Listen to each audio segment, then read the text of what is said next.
On Tuesday at 11:14 a.m., a wire arrived in his account, $85 million, and by sunset, my suitcase was on the porch. Time to start all over again, Victor said, not meeting my eyes. My husband had thrown me out of the house when he had money, but within 24 hours he was begging me for help. We had raised 2 children under this roof. I was 69, a grandmother of 2, and I had been told to leave by morning. He had shoved a key card to a cheap hotel into my hand, as if out of pity, and told me to get lost. The hotel room was cold and noisy. The ventilation hummed, but I slept. I slept because I knew something Victor did not. Our company charter still requires 2 original signatures for any transfer over $50 million. I wrote that clause after the first investor tried to outwit me. The documents are kept in a safe with 3 keys. One is his. The second is in the safety deposit box he thinks I turned in. The third is where it always is, hidden in an empty genealogy book with my grandmother's maiden name on it. 24 hours later, at 11:16, there was a desperate knock. Victor was standing in the hallway, his lips graying, all the expensive confidence being squeezed out of him.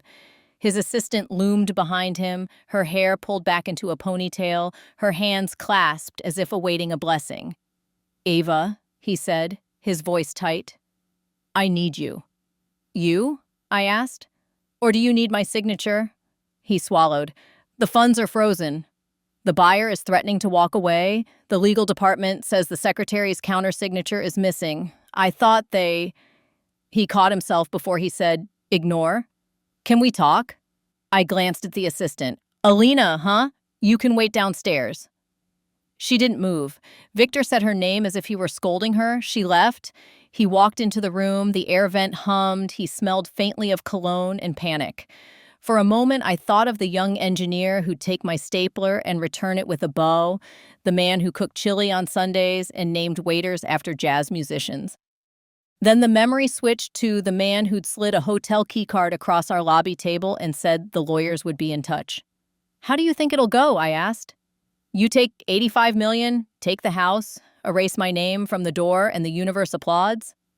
"It was a business," he said. "We agreed to sell if the amount was right." "We agreed to sell?" I said. "Not that you would sell." He sat on the edge of the chair at the table, which made my back ache. "Please, Eva. I made a mistake. Help me fix it. I will fix everything." People like Victor believe in moving forward. When a door won't open, they push harder. They don't look for the key under the mat, and they certainly don't think the woman they pushed away is a locksmith. "What does make it right mean?" I asked. "Be specific." He spread his hands. "We'll renegotiate. You'll get your portion. No," I said. "We'll start with the house. Deed in my name, free and clear before I pick up a pen. Then we talk about anything else." He flinched. "The house is part of—" He stopped, trying to remember which lie he told me, which to the lawyers, which to himself. "The house," I repeated, followed by a written apology admitting the timing, the method, and the intention were wrong. "You want an apology?" "I want a record," I said. "Words on paper are more durable than promises." He looked at the carpet. "Fine. The house, the letter, but we're running out of time." "Then move." He called our attorney from the parking lot. I called someone else, Rose Kaplan, the only lawyer I have ever trusted without reading the fine print twice. Rose is 67, walks like a metronome, and can peel a man's ego like an orange without spilling juice on her blouse. "Look at you," she said when I told her. "You always did love a clause no one else noticed." "I loved our employees' mortgages," I said. "And pensions. They are not numbers. Rose, their lives," she agreed. "Where do you want to land?" "Safe," I said. "And precise." We met at her office, a converted craftsman that used to be a dentist's. The waiting room still smelled faintly of mint and gloves. Victor arrived late, hair out of place, tie loose in a way that was supposed to signal humility, but only signaled that he'd lost the script. "This is simple," Rose said. "The transaction is non-compliant. Eva's signature is a condition precedent. No signature, no funds. If she signs, she expects consideration." Victor nodded, brittle. "The deed. The letter. Consideration. Fine. We'll wire her portion the minute the funds clear. No, Rose said without looking up from her legal pad. The minute your deed recordation confirms, separate from any corporate proceeds. And there's one more thing. Victor slumped. What? Interim control? I said. Until close, I resumed duties as secretary and co-chair with full access to board communications. No more surprises.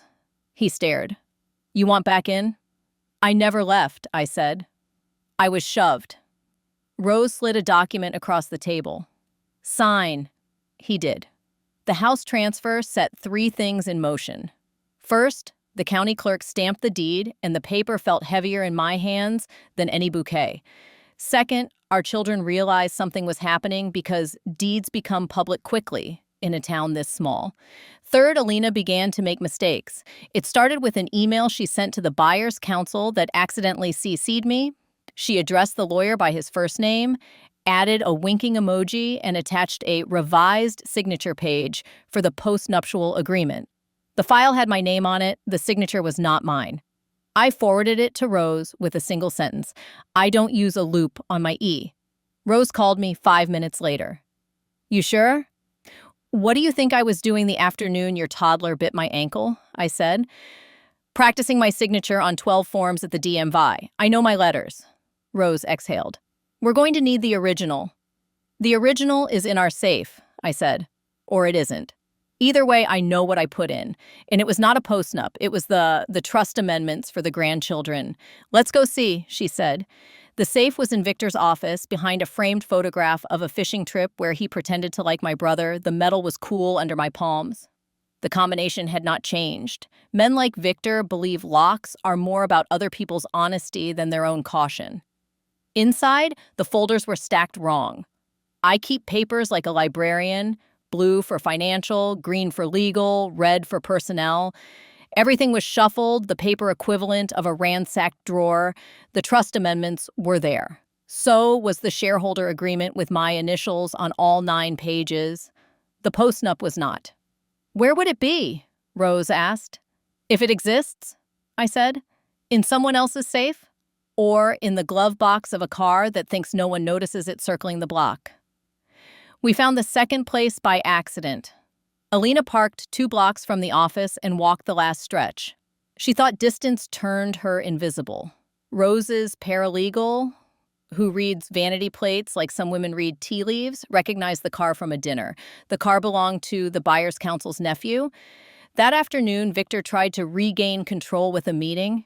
He booked the boardroom, arranged bottled water with labels facing the same direction, and sat at the head of the table as if furniture could vote. The buyer's team dialed in from New York. 2 of our board members clicked their pens. The HVAC thumped like a tired heart. We're here to conclude, Sayas, the buyer's counsel said. Our patience is not infinite. Nor is our fiduciary duty elastic, I said.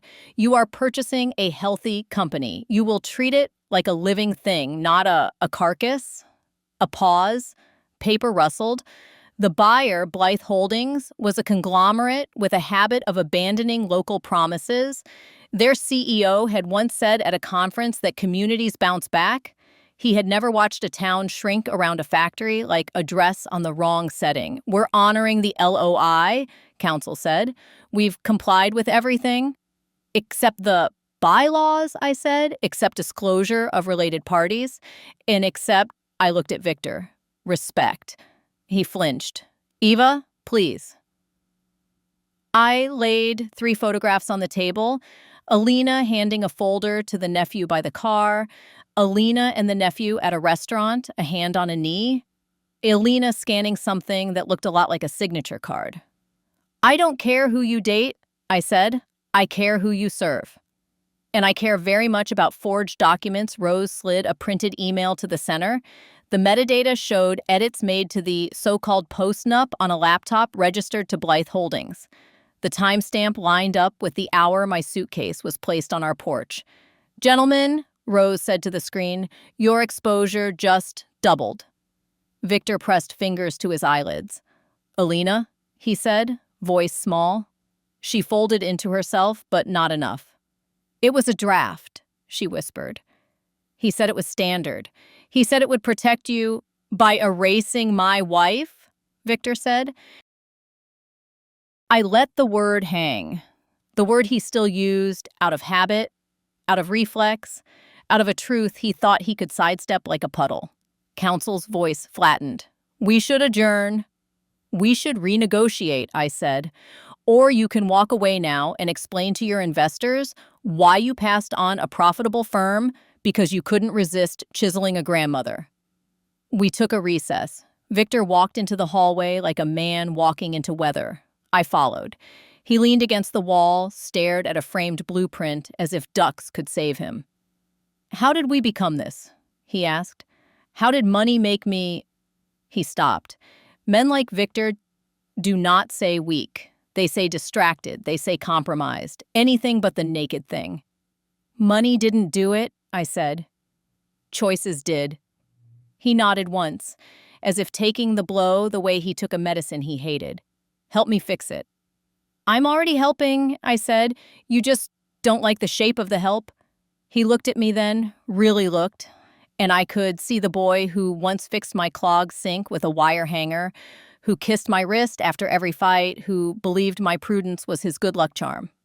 Then the boy was gone, and there was the man with 48 hours of stubble and a legacy on fire.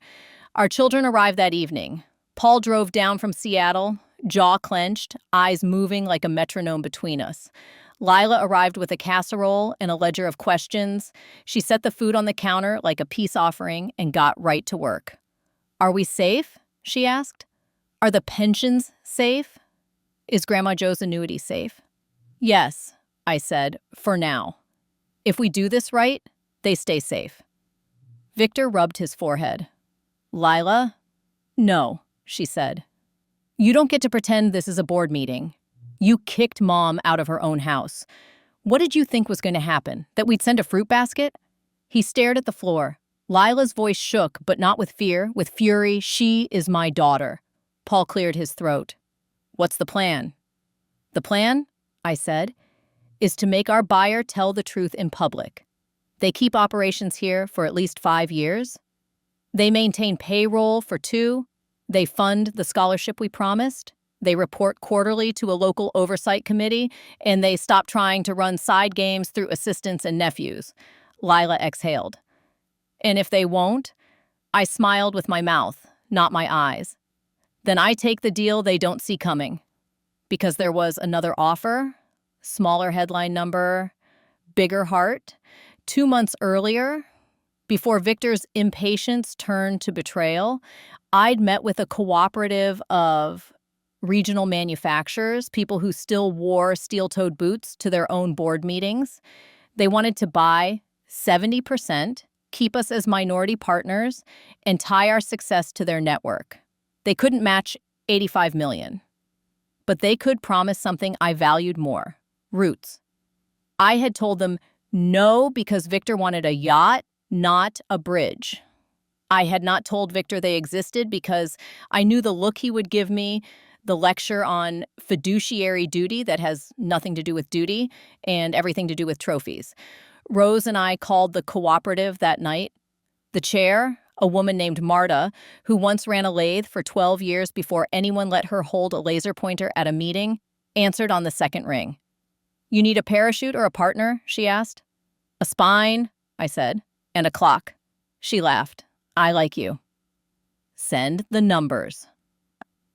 We'll fly in the morning.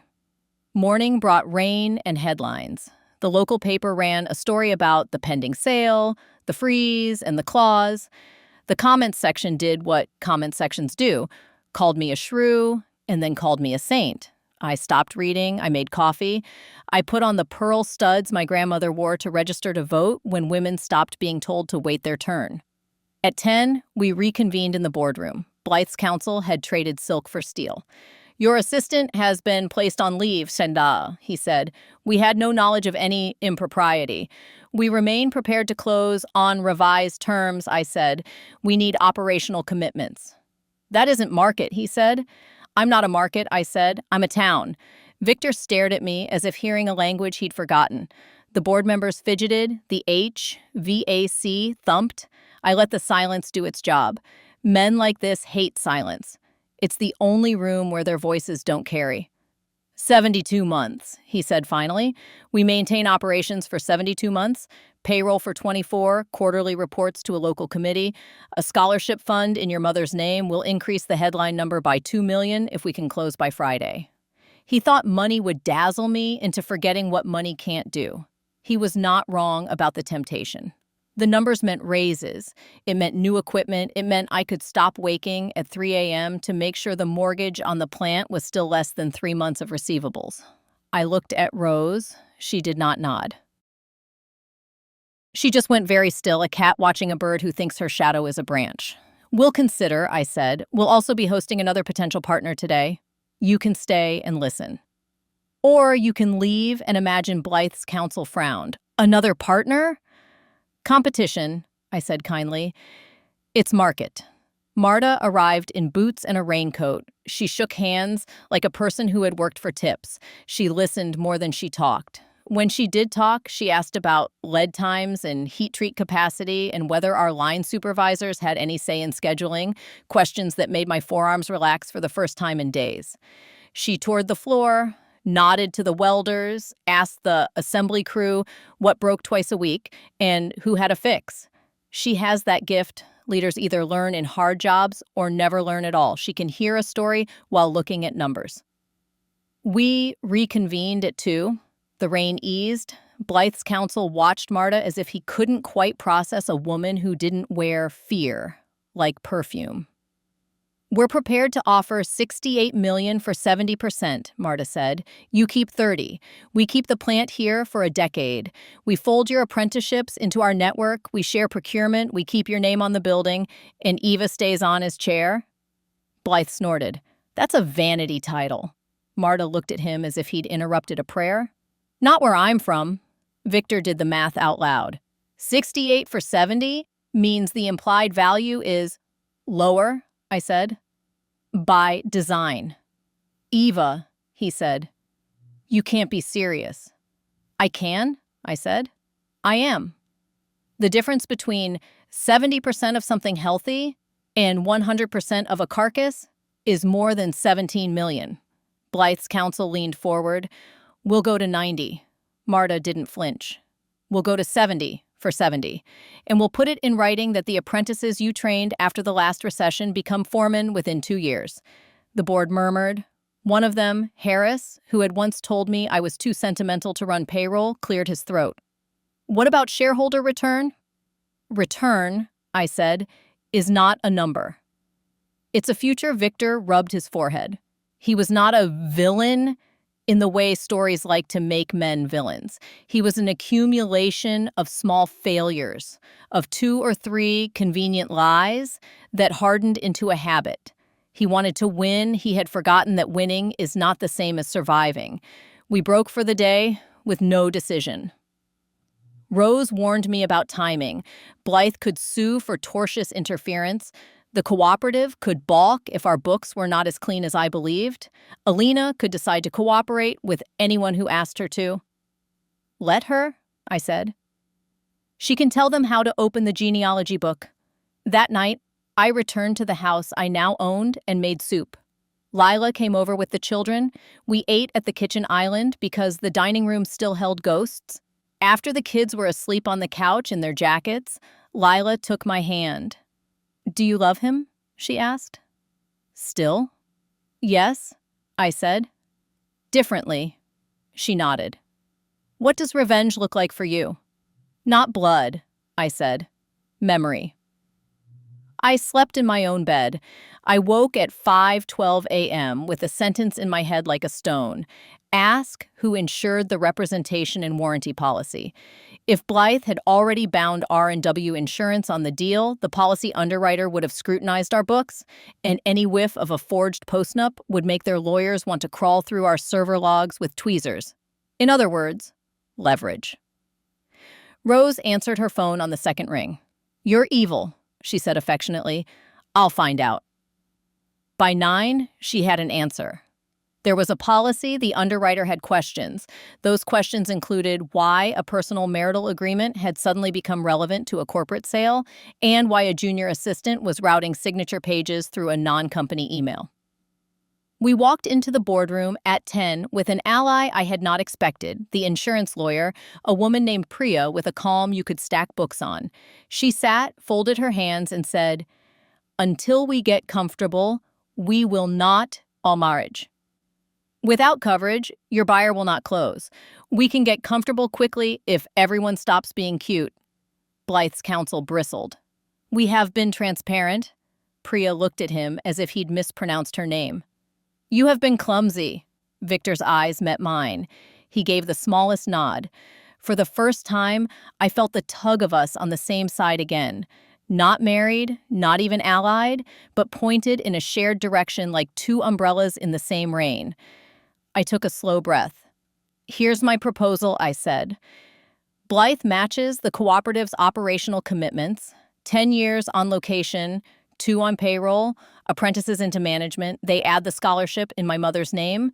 They issue a public statement about the value of keeping skilled labor in place. They clean house on anything to do with forged documents. In return, I sign by Friday." Silence. Then the counsel said, "And if we refuse?"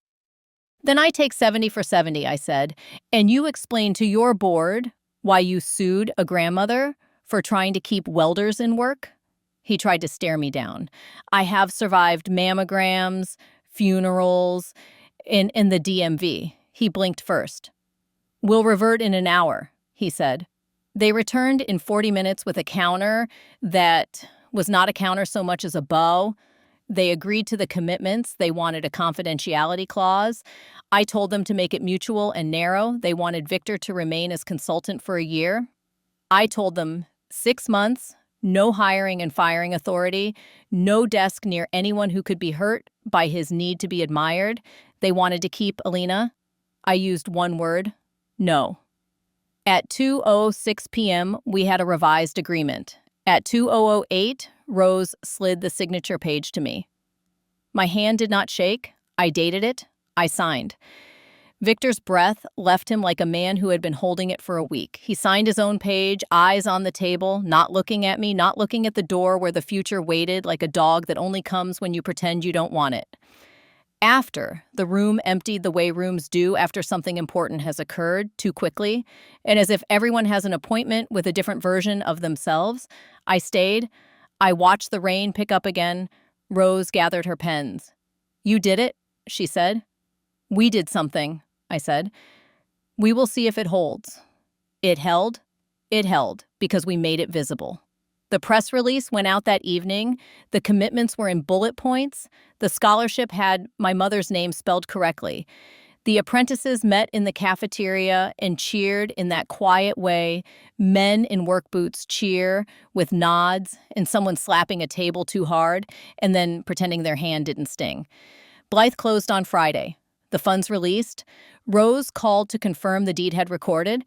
I stood in my kitchen and let the quiet fill the spaces where panic had been. At 5:17 p.m., Victor knocked on the back door he did not own anymore. I considered letting him stand there in the rain. Instead, I opened it. He took off his shoes unprompted. He stood on the mat like a penitent. "I'm sorry," he said. "Not the kind that belongs in a letter. The kind that sits in your throat. I don't know when I lost track of the person I meant to be." "Not in a day," I said. "Not in a wire?" He nodded. "May I sit?" I poured tea. We sat at the table that had held birthdays and tax returns and the occasional ultimatum. He wrapped his hands around the mug as if it could keep him from floating away. "Alina?" I asked. "Gone," he said. She told me she thought she was protecting me. I told her she was protecting a payday. She told me I used her. I told her I used everyone too neat. I said softly. "The truth is messier." He looked at the window. "The truth is I was afraid," he said. "Afraid I was almost 70 and whether anything would be left of me when I wasn't the one everyone called first." "And you decided to be the one who left first?" I said. He closed his eyes. "Yes." We were quiet. The house creaked, settling into its new paperwork. The rain softened. Somewhere, a neighbor's wind chime told the truth again. "What now?" he asked. "Now," I said. "You consult for 6 months and learn the difference between advice and orders. You show up at every scholarship dinner and sit in the back. You go to therapy and you don't quit after 3 sessions. You make amends where amends mean anything. You do not ask me to forget and us?" he asked. I shook my head. "We are not a company," I said. "We do not merge. We do not split. We exist. We have children. We have photographs in a cedar chest. We have holidays to navigate. We have a past I will not sell." His mouth trembled. "Do you hate me?" "No," I said. "Hate is easier. I have something harder." He nodded. He finished his tea. He stood. At the door, he paused. "You saved me," he said. "And you didn't have to." "I didn't save you," I said. "I saved the thing we built and the people who trusted it. I let you not drown. What you do with breath is up to you." 2 weeks later, a letter arrived addressed to me in handwriting I didn't recognize. Inside was a photograph of Marta standing with our line supervisors, all 5 of them grinning like they were trying not to. On the back, she'd written, "Keep your boots near the door. You're coming to the floor more often." Also inside was a note from an apprentice named Luis, who had started at 17, quiet as a secret, who now managed the 3rd shift and wanted me to know they had fixed the machine that broke twice a week. "We replaced the belt," he wrote, "and we stopped pretending we could get one more day out of something that was already telling us the truth." I taped the note to my fridge with a magnet from a place I have been exactly once and loved enough to keep. Lila's children came over and asked why there was a picture of men on Nana's fridge. I told them because those men make things that last. Sometimes late at night, I take the genealogy book off the shelf and touch the hollow inside, the space where leverage once lived like a secret. I leave it empty now on purpose, a reminder that power is brief and custody is the wrong word for love. A month after the sale, Blythe tried to punt the scholarship ceremony to a Tuesday afternoon in a hotel ballroom near the airport. I called Priya. Priya called someone else. The ceremony returned to the plant floor where the welders could look up and see the names of the first recipients on a banner that would gather dust and stories. Victor stood in the back like I told him to. He cried quietly when a student thanked him. I did not hand him a tissue. On the way out, he stopped me by the vending machines. "Do you ever feel old?" he asked. "All the time," I said. "It's a privilege." He smiled the smile of the man who once borrowed my stapler, a little shy, a little crooked. "I'm learning," he said. "It's slow." "Good," I said. "Slow lasts." One more thing happened. The cooperative sent me a crate the color of new apples. Inside was a pair of work boots, size 7, and a note. "When you don't have to fight for your chair at the table, you can stand more." I wore them the next day, and the day after that, and on a Sunday, when no one needed me to prove anything. They squeaked a little at first, then they didn't. They fit. People ask me sometimes if I planned it all, as if revenge only counts if you draw it on graph paper. I tell them I planned one thing, to be the kind of woman who writes clauses no one else thinks they need. The rest I did the way you drive at night, watching for deer, slowing at curves, trusting the road to keep being a road. On the anniversary of the sale, I cooked chili the way Victor used to, heavy on cumin, light on apology. The family came. We used the good bowls. Lila brought bread. Paul brought a joke he wasn't sure was funny. The grandchildren played cards at the coffee table and argued like lawyers. When dinner was done, when the floor was sticky with juice, and tomorrow I went to the cedar chest and took out one album. I set it on the table and turned to the photo of a young couple in front of a rented duplex, the woman holding a plant, the man holding a box, both of them holding their breath. "Look," I told the children, "here is the beginning. The story we tell about ourselves is always tidier than the one life insists on. There are no straight lines here, only loops and detours and the occasional hollowed-out book. But there is this. The plant is still alive. The apprentices became foremen. The scholarship fund paid for a woman my age to take a night class and learn how to program a CNC she used to dust with a rag. Victor learned to listen twice before talking once. And I learned that the sweetest revenge is not a door slamming, but a door opening to a place no one can evict you from again. That night, after everyone left and the dishwasher hummed, I took the hotel key card from a drawer where I had kept it as a reminder and snapped it in half. It made a small sound. Not a bang, a click, like a door unlocking from the inside. My grandma told me this story. I have many more stories. Subscribe so you don't miss the most interesting things.